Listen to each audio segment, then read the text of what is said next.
it'll roll away. And welcome back to Granite Gardens. This is part 2 of growing mushrooms on logs. This is about 80% of the logs we have. There are 4 more over there. They are the larger ones, but we're going to start with this because I'm not 100% sure that we're going to even have enough dowels to get to those ones. So we'll start with these, see how far we get. We've got our 4 types of mushrooms here from EB Fungi. We've got lion's mane, gray oyster, tarragon oyster, and shiitake plugs. We'll do only 1 type per log, but once they're inoculated, they can sit together. What you'll also need is some alcohol, a drill. You can get these special drill bits, or you can get a regular 8.5 millimeter drill bits. An Allen key, just to make sure that when you hammer these in, you get down below the bark, so you have enough to put the wax over the top. You'll need some wax. This is just cheese wax straight from Amazon. You'll need some daubers to get the wax out once it's melted. A mallet. You don't want to use a regular hammer because you don't want to mess up the bark as much as possible. That way you can keep all the moisture inside the log. And then a pair of gloves for whoever is hammering the plugs in. So what we're going to do, since we're still waiting for the wax to melt, I'm just going to start drilling, and then once we get through all the holes, we'll make sure that the wax is even melted. If it does in time, we'll go ahead and wax them up. If not, we will not add the plugs until we can get the wax melted. We may have to do tomorrow. We'll see. Hopefully it melts fast enough. So let's get started.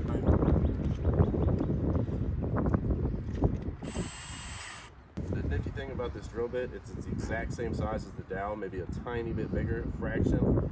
That allows you to get good surface contact with the inside of the hole.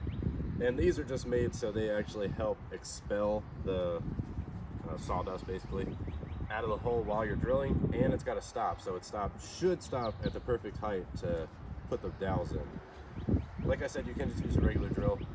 I just got this just to make it easier on us.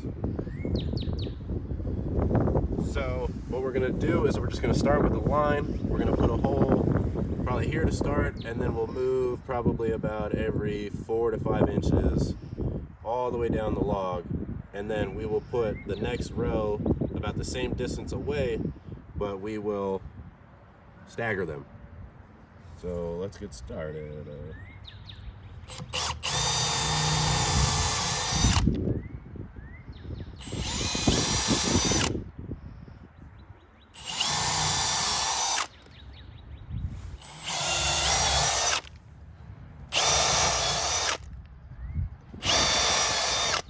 Okay, so this is basically what you want.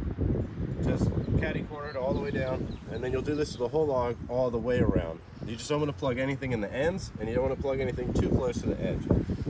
You can do that, but it's better to keep it colonized in the middle, because your highest chance of contamination through other funguses around is through the end that was cut. Some people do wax the entire end when they cut it, just to make sure they can keep all the moisture in and everything out. I'm not going to worry about that this time because this is just an experiment in the first place. If we get good flushes off of these, we will obviously take all standard precautions in the future. But it's also not guaranteed that anything will even get in through here. So we're just going to listen to the research that I've done. So I'm just going to go ahead and get the rest of these done. It's definitely going to take a while, so make sure you got time on your hands. Okay, so we have drilled all of our holes. This will be 1 type of mushroom. This will be another type of mushroom. Maybe these 2 are flipped. I'm not 100% sure. And then these 2 will be 1. There should be about 100 holes in this one, this one, this one, and these 2 combined. So we're going to do tarragon, gray, shiitake, and lion's mane in these. We've got our crock pot full of melted wax.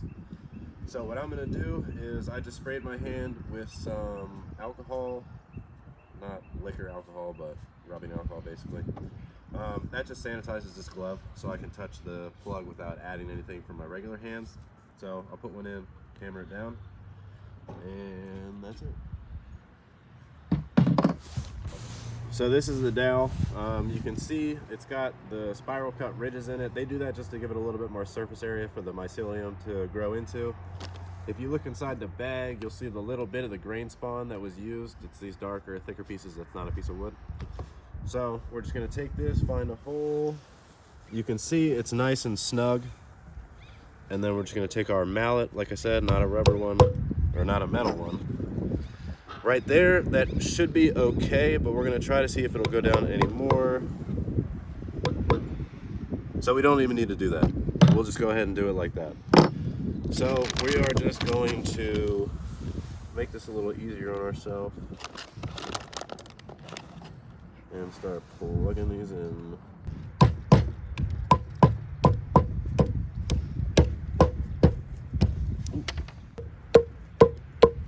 It's like mushroom whack-a-mole. Oh! So we're gonna take our little dauber, stick it in the wax, the melted wax, and just right over the top. And all this does is seal the hole so that you don't get bugs or whatever may be trying to get in the hole, eat the mushroom spawn.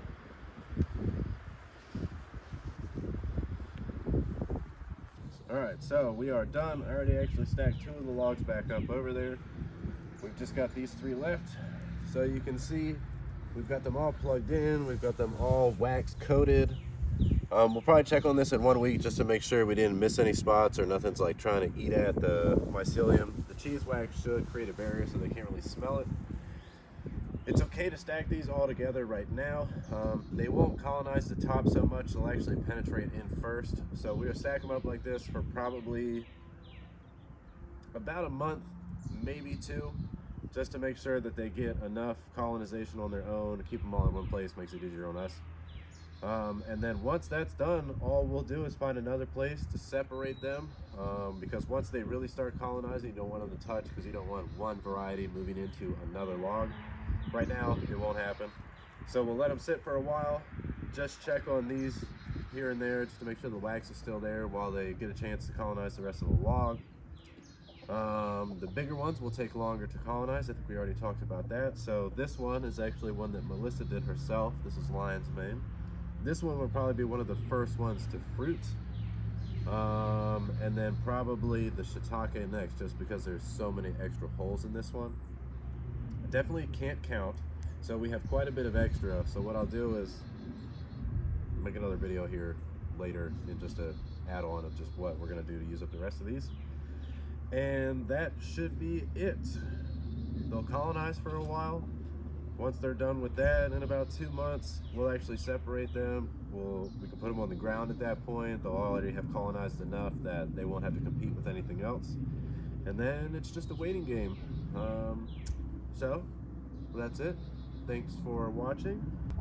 Cross your fingers for us. Hopefully these take off better than the last one we did. And thanks for watching, and we look forward to sharing more with you soon.